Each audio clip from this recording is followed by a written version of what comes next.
অবশেষে কিন্তু টি-20 খেলা শুরু হয়ে গেছে। এখন বর্তমানে ব্যাটিং আছে বাংলাদেশ।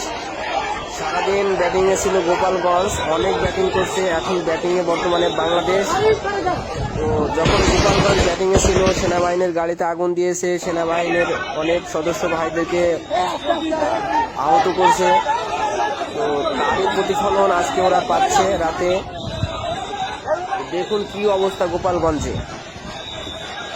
এই যে বাংলাদেশ সেনাবাহিনীর উপর যে ওরা হামলা করলো, ওরা কিন্তু চিন্তা করেনি যে এর পরিণাম কি হবে, কত ভয়ানক কালো রাত আসতে পারে, ওরা কিন্তু চিন্তা করেনি।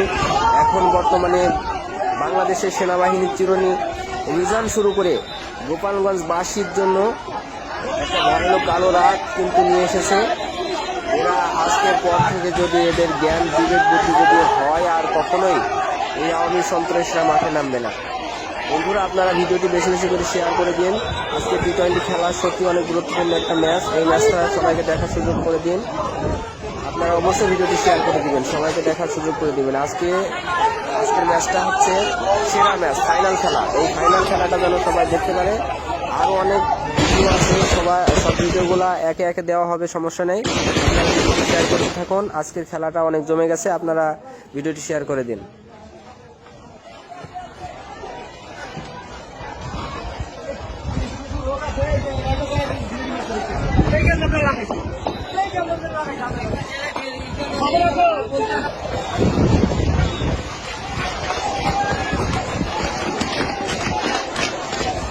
ভাই বলছিলাম যে সবাই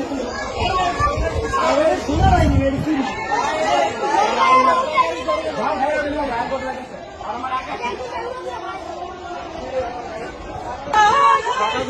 গুলি করে